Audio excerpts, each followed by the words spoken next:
Здравствуйте, вы смотрите «Итоги дня», в студии Власий Сергеев. Коротко о главных темах выпуска.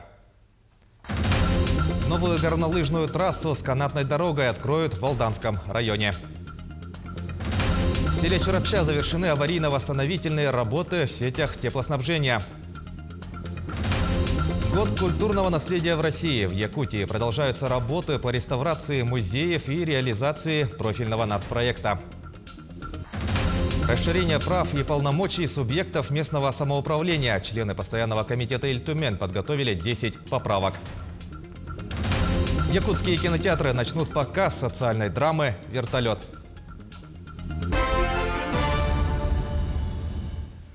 Лыжный кластер города Алдан пополнится горнолыжным спуском с канатной дорогой. Открытие намечено на ближайшие дни. Новый спортивный объект уже показали главе республики Айсену Николаеву, который находится в Алдане с рабочим визитом.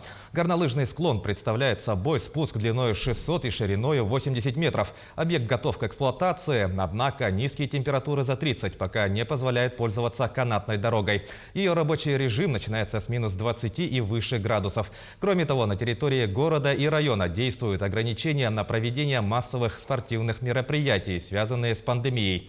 Ситуацию обсуждали на заседании оперативного штаба республики по эпидобстановке с участием главы региона. Проблема не в цифрах, проблема в распространении заболеваний, особенностях его. Оно везде разное. В Алдане, например, не было такого снижения, как в городе Якутске, в котором было достаточно серьезное снижение в декабре. Алдан как-то стандартно на одних и тех же цифрах находится, что говорит одновременно об определенного рода и контролируемости ситуации, но, тем не менее, говорит о том, что ряд мер необходимо просматривать немного по-иному, чем в целом по республике. За последние сутки в республике выздоровели 4576 человек, госпитализировано 105. Общее количество выявленных случаев – 2967. Несмотря на большое количество случаев заболевания и скорость распространения инфекции, у большинства заболевших регистрируется относительно легкое течение заболевания. Указанное обусловлено в первую очередь вакцинацией против коронавирусной инфекции. В Ленском районе с каждым днем растет число заболевших COVID-19. Переведены на дистанционное обучение все образовательные учреждения. За прошедшие сутки выявлено 85 человек с подтвержденной коронавирусной инфекцией, а выздоровело 59. Всего на учете состоит 436 человек. В отделении находится 40. Медики уже не тестируют людей на COVID с легким течением заболевания, которые находятся дома. Им выставляется диагноз «вероятный COVID». Открыты дополнительно 2 температурных кабинета, в которых проводится тестирование методом их экспресс-диагностика, после чего назначается лечение. Если есть необходимость, то больничный лист может быть открыт дистанционно. И если течение легкое, то назначение лекарственных препаратов и контроль течения заболевания осуществляется дистанционно по телефону. А к 7-му дню, если все благополучно, то больничный лист может быть дистанционно и закрыт. Таким образом, мы снижаем количество людей, которым нужно будет явиться на прием в поликлинику, либо кому нужно будет осуществлять вызов. Тогда наши доктора смогут выезжать как раз к тем пациентам, кто на самом деле нуждается в осмотре, очном осмотре доктора, назначении лечения, возможно, назначении обследования дополнительного и возможной госпитализации. Между тем, эпидситуация на территории Нерюнгринского района по-прежнему остается сложной. Заболеваемость COVID-19 выросла практически в 3 раза. Так, если на предыдущей неделе было зарегистрировано 170 лабораторно подтвержденных случаев, то на прошлой неделе было зафиксировано более 450 случаев заболевания коронавирусом. Среди них 64 заболевших – это дети. В то же время, по наблюдениям санитарных врачей, отмечается некая стабилизация по респираторным инфекциям. По ним заболеваемость снизилась на 10%. В первую очередь такое снижение пошло за счет детей, которые находились на удаленном обучении. Заболевание простудой среди школьников снизилось более чем в 2 раза. Вчера было проведено очередное заседание оперативного штаба района, на котором было принято решение о поэтапном выводе с дистанционной формы обучения школьников в параллелях с 1 по 8 классы. То есть применяется схема веерного перевода на каникулярный период. И с 11 числа выводятся на каникулы дети в возрастной категории 1 и 4 классы. Далее, после их выхода уже к образовательному, очному образовательному процессу на каникулярный период выводятся старшие классы. К другим темам. Еще больше расширить права и полномочия субъектов местного самоуправления. 10 поправок подготовили сегодня члены постоянного комитета Иль-Тюмень по государственному строительству и местному самоуправлению.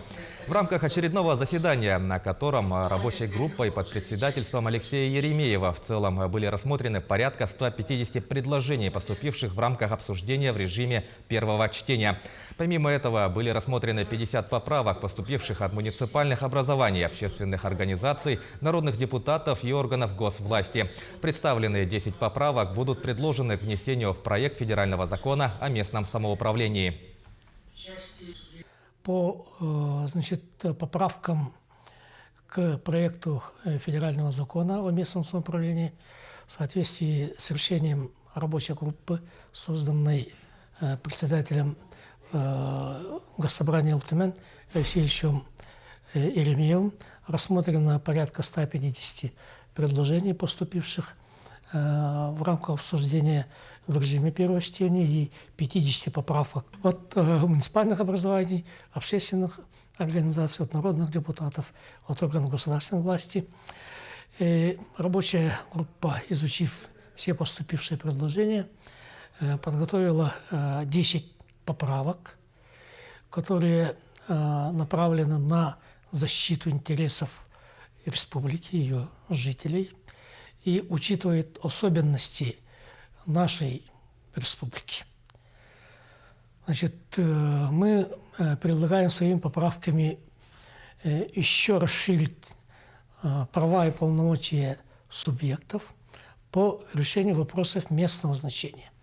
В вопросах формирования и деятельности органов местного самоуправления. В селе Чурапча завершены аварийно-восстановительные работы в сетях теплоснабжения. Всего на аварийно-восстановительных работах были задействованы 211 человек и 19 единиц техники. Помимо сил и средств ГУП ЖКХ Чурапча, в восстановление теплоснабжения привлечены филиалы ГУП ЖКХ Заречных Улусов, а также посильную помощь оказали добровольцы Чурапчинского наслега, работники предприятий и бюджетных организаций. Ущерб, понесенный в результате аварии, будет возмещен ГУП ЖКХ. Полностью аварийно-восстановительные работы были закончены 9 февраля к 23 часам. В рамках госпрограммы содействия занятости населения более 1200 безработных якутян и 140 незанятых граждан освоят новую профессию. А по проекту «Местные кадры» в промышленность пройдут обучение 500 человек. Также в связи с Годом матери основной приоритет будет направлен на обучение женщин. В бесплатных краткосрочных курсах специалисты службы занятости планируют обучить 663 женщины. Кроме того, в этом году 331 безработный гражданин получит единовременную финансовую поддержку в размере 150 тысяч рублей для открытия своего дела. В Республике Саха-Якутия зарегистрирована безработица более 7 тысяч человек. И тем временем можно сказать, что вакансий у нас на базе 11,5 тысяч вакансий. Да? Из них 65% рабочей профессии. Поэтому мы еженедельно проводим мониторинг рынка труда, какие востребованные специальности, где можно найти работу. В прошлом году мы трудоустроили около 20 тысяч якутян, поэтому работа в этом направлении будет продолжена. И по профобучению в этом году мы планируем около 1500 человек обучить.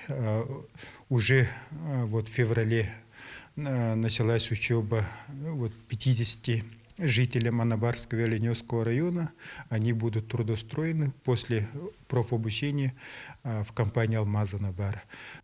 Впервые у жителей Якутска появилась возможность использовать скоростной интернет до 1 гигабит в секунду. Теперь интернет в 10 раз превышает стандартную скорость в 100 мегабит. Фиксированную сеть в столице республики запустила компания МТС, а возможность подключить услугу появилась уже почти у 10 тысяч семей города. Подробнее в материале Саргаланы Неустроевой. Нарастающий спрос на цифровые сервисы сегодня заявил о необходимости скоростного интернета в республике. Уже долгое время многие компании работают удаленно, а развлекательный контент полностью перешел на стриминговые платформы. Практически вся социальная жизнь теперь протекает в сети. Сегодня, когда у каждого члена семьи есть гаджет, спрос на высокоскоростной интернет становится более актуальным. Татьяна стала одной из первых пользователей высокоскоростного интернета в республике. Теперь интернет в ее квартире разгоняется до гигабита в секунду и позволяет не только быстро скачивать тяжелый контент, но и пользоваться сразу несколькими интернет-устройствами даже в часы пиковых нагрузок на сеть.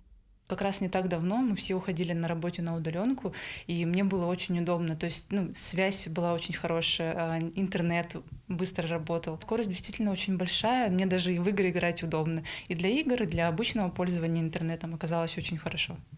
Что более важно, предлагаемый пакет услуг не только поможет на удаленке и выборе развлечений, но и значительно сбережет финансы на 40% при подключении пакета. Наш пакет услуг содержит, первое, это интерактивное телевидение, интернет плюс мобильная связь. До конца года гигабитный интернет от МТС станет доступен еще в 20 тысячах квартир столицы, микрорайонов 203 и Прометей, а также в 36-м, 62-м, 69-м и 103-м кварталах. А уточнить, находится ли дом в проводной сети компании и сделать заявку на подключение жители Якутска могут на официальном сайте оператора. Сарглана Неустроева, Владимир Павлов, Якутск. Возить пассажиров между труднодоступными и отдаленными регионами теперь будут на самолетах «Байкал». Он придет на смену легендарному Ан-2, известному всем кукурузнику, на котором десятилетиями возили людей и обрабатывали поля. Новую отечественную машину представили специалистам и экспертам на выставке и форуме инфраструктуры гражданской авиации. Проектировать «Байкал» начали в конце 2019 года. В январе этого года состоялся первый полет в Екатеринбурге. Машину создавали как современный легкий многоцелевой самолет с одним турбовинтовым двигателем. Рассчитан он на 9-14 пассажирских мест. Может работать в сложных природно-климатических условиях и на неподготовленных площадках. Ежегодно 9 февраля в России отмечают День работника гражданской авиации. В этот день с профессиональным праздником поздравляют не только пилотов, а еще и авиадиспетчеров, бортпроводников и других работников, причастных к воздушной гавани. Безопасность полетов зачастую зависит от авиатехников. Они отвечают за техническую исправность воздушных судов перед вылетом. Наши коллеги побывали в Мирнинском аэропорту и узнали, кто стоит за удачным полетом и чем увлекаются авиатехники в свободное время. Все, масло мы посмотрели, все хорошо. Владимир Рощин проверяет уровень масла в двигателях. Самолет полчаса назад сел на полосу Мирнинского аэропорта. Авиатехник должен изучить техническое состояние воздушного судна и устранить неполадки, если они есть. На всю работу не больше 3 часов. Особое внимание авиатехник уделяет шасси, которое берет на себя основную нагрузку во время вылета и посадки. После внешнего осмотра специалист оценивает и салон, плотно закрытые аварийные люки и исправные ремни безопасности. Вот что важно при любом полете. Самолет должен быть всегда исправен, и пассажир не должен о чем-то там думать. Он должен ему как прилететь с точки А в точку Б, вот и все. А остальное это уже лежит на ответственность на других людях.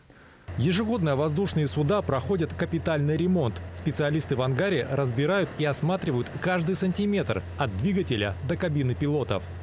Это то, что никто из простых людей не видит этого. Для чего все это сделано? Это сделано для того, чтобы выявить места, которые наиболее нагружены у самолета, выявить коррозию, трещины. За 43 года через руки и глаза Владимира Рощина прошли сотни самолетов. Свою работу мужчина считает делом важным и нужным, ведь на кону жизни людей. А в свободное время Владимир заменяет инструменты на плавательный костюм и маску. Подводному плаванию посвятил чуть меньше, чем авиации – 30 лет. В клубе аквалангистов «Северный скат» Владимир занимается со дня основания. Где только не побывал «Северный скат» – Байкал, Баренцево и Белое моря, Крым, Египет. И это только начало списка. На счету Владимира около 200 погружений. За столько лет у нас база техническое очень хорошее. Ну, я считаю, что лучше, по крайней мере, по Якутии мы не найдем. Если плавание – это хобби, то авиация – вся жизнь для Владимира Рощина. Профессиональный праздник он отметит на работе. Иванна Филиппова, Руслан Фаткулин, Кирилл Шолохов, Александр Еремин, телеканал «Алмазный край». В Москве стартовала крупнейшая в России и Восточной Европе международная выставка продуктов питания и напитков «Продэкспо». Ежегодно на этот форум собираются тысячи производителей со всего мира. Отдельно представлены регионы нашей страны. В этом году свой стенд есть и у якутян. Почему эта выставка собирает вокруг себя главных игроков индустрии продуктов питания, узнаем из следующего материала. Продэкспо – это главное событие для производителей продуктов питания и напитков в России. Больше 2000 компаний из 54 стран мира презентуют здесь свои товары. И в условиях пандемии организовать такой большой форум – настоящее испытание для организаторов. 29-ю международную выставку Продэкспо 2022 объявить открытой. За нами внимательно следят, я это знаю не понаслышке от своих коллег. Внимательно следят наши коллеги за рубежом, естественно, в стране, каким образом будет организовано, как пройдет выставка, сколько участников, ну и все остальные параметры. Конечно, всех интересует, как будет это все организовано, можно ли им в таком же режиме начинать работать, смогут ли они проводить выставки как на территории России, так и за рубежом. В павильонах экспоцентра не протолкнуться, и здесь есть на что посмотреть. Соки, вина, джемы, мясная, рыбная продукция, морские деликатесы, полуфабрикаты. Не в каждом супермаркете найдешь такое разнообразие. И неспроста. Все эксперты отмечают, Продэкспо – это площадка, где производители могут напрямую общаться с представителями крупных торговых сетей. Есть возможность сразу заключить контракт и попасть на прилавок популярного супермаркета. За новыми партнерами на выставку приехала и якутская рыбная компания. На этой выставке мы ищем новых покупателей, наших партнеров. Конечно, мы представляем не только себя, мы представляем переработанную продукцию от Республики Саха-Якутия. То есть мы занимаемся продвижением всей рыбной продукции.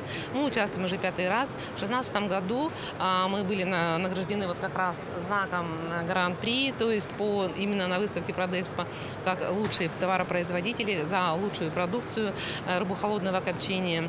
В рамках выставки Продэкспо 2022 проходят круглые столы, семинары, конкурсы, в которых якутяне также постараются ярко заявить о себе.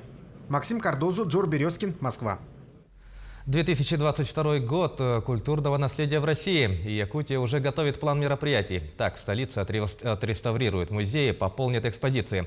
Также организуют поддержку учреждений по изучению родного края. Продолжится и реализация профильного нацпроекта. А вовлекут в эту работу всех талантов республики. Подробности в сюжете Мадины Халиковой. Весь январь по поручению главы республики Айсена Николаева специалисты в области культуры на всех уровнях работали над планом мероприятий к объявленному президентом Году культурного наследия в стране. Главным вектором в Якутии станет сохранение, приумножение и передача от поколения к поколению материального и нематериального духовного наследия.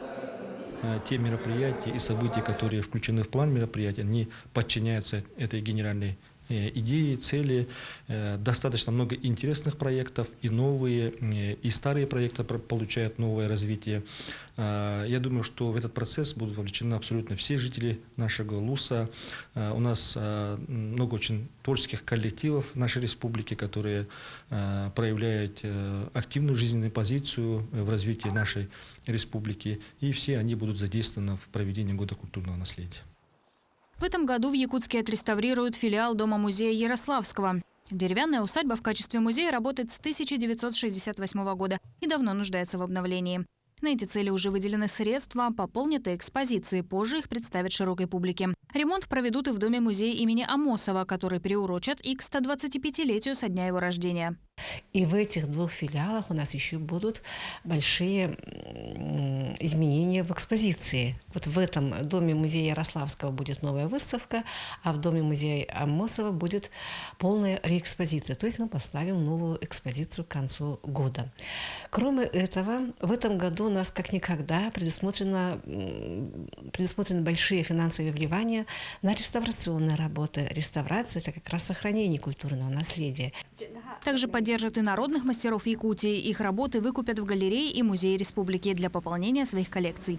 При Минкульте работает художественный совет, который выберет экспонаты для приобретения. В этом году продолжена практика и приняты новые нормативы финансирования объектов. Это приобретение нашими всеми музеями по нормативу, да, ценности, которые художники сотворили, которые сделали народные мастера. То есть у наших музеев появится возможность выкупа у мастеров экспонатов, которые будут иметь художественную ценность.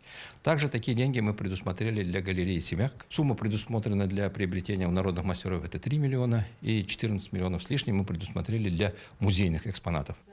Продолжится и реализация нацпроекта «Культура», и одной из его целей станет сохранение и поддержка краеведческих музеев. На эти цели уже предусмотрены 10 миллионов рублей из республиканского бюджета. Мадина Халикова, Георгий Григорьев, Якутск. В продолжение темы 19 февраля заканчивается прием заявлений на участие в конкурсе гранта главы республики. Субсидии предоставляются некоммерческим организациям для реализации творческих проектов в области академической музыки. Принять участие в конкурсе могут и государственные учреждения культуры, которые имеют в своем составе оркестры. Общая сумма грантовой поддержки составляет 4 миллиона рублей. Театрально-зрелищные учреждения на средства гранта смогут укрепить материально-техническую базу. На эти цели выделен 1 миллион рублей. Наши творческие коллективы будут повышать свое мастерство, безусловно. Задействована большая аудитория в распространении и привлечении классической музыки, академической музыки. Ну и, безусловно, модернизация нашей материально-технической базы. Тут что прежде всего хочется сказать, именно возможно пошив костюмов, приобретение музыкальных инструментов, что это является основным, конечно же, критерием, поскольку без инструментов хороших невозможно создание и исполнение прекрасной музыки. Триумфатор российского фестиваля «Киношок» социальная драма «Вертолет» выходит на широкие экраны республики. Жители Якутии смогут посмотреть фильм 17 февраля. Любовь Гоголева встретилась со съемочной группой. Фильм «Вертолет» – один из ожидаемых кинофильмов этого сезона. Об этом говорят интерес зрителей к первой работе народного любимца, певца Иннокентия Васильева Легентей, как сценариста и продюсера. Победа в «Киношоке» и все 4 главных приза кинофестиваля, опытная команда во главе с режиссером Михаилом Лукачевским, оператором Семеном Аманатовым, вторым режиссером Любовью Борисовой. Только их имена – это уже знак качества. Возникали такие трудности, это финансовые, да, очень много менялось в сценарии картина. И в 2021 году все это завершили работу. Я рад тому, что все это завершилось вот так, да. В течение, конечно, долгого времени все это делалось, но результат есть. И я, и команда очень горды этой работой. Каждый новый якутский фильм в республике – это большое культурное событие. Ждут все, и стар, и млад. А в последние годы с нетерпением труды якутских кинематографистов ждут и российские кинокритики. Вот и на «Киношоке» работу Лукачевского сравнили с фильмом «Выживший» Алехандро Иньярриту. Наша фишка в том, что мы показываем всегда правду, да? А даже наши актеры даже не играют, они живут, они существуют, и мне кажется, в этом наша фишка, да, допустим. Допустим, российские фильмы там больше играют, да, там много артистичности, там больше разных театральных и кинематографических приемов используют, а у нас чисто правда, да, чисто мы проживаем историю, и этим она больше, мне кажется, нравится критикам. Сценарий основан на реальных историях, а сам образ главного героя собирательный, и в нем вся жизнь земляков автора. Творческая команда высоко оценила первую работу сценариста. Он был очень искренен и хотел рассказать о наболевшем, о проблемах Севера, о том, о чем он очень хорошо знает. И была такая миссия, очень такая благородная, поднять проблематику Севера и как-то помочь этим людям. Поэтому мы все согласились. И поэтому, я думаю, в итоге фильм получился. И надо посмотреть. Главные роли исполняют Гаврил Минкяров и Инга Леонова. Они прошли настоящее испытание холодом и рисковали своим здоровьем. Например, момент переправы через речку снимали несколько раз. Это было весной. Я заходила в ледяную воду прям до талии. И оттуда меня вытаскивали и укрывали шкурой оленя. И вот это вот момент был вообще страшно холодно. И даже я в это время не думала, что это в такой съемке я снимаюсь экстремальной. Чтобы снять этот фильм, авторам пришлось что-то продать и взять кредиты. В 2020 году финансовую помощь в размере 500 тысяч рублей оказал Фонд развития кино и анимации «Синет Сахавуд». Позади долгая история создания фильма, а впереди успешный прокат и новые кинокартины. Любовь Гоголева, Георгий Григорьев, Якутск.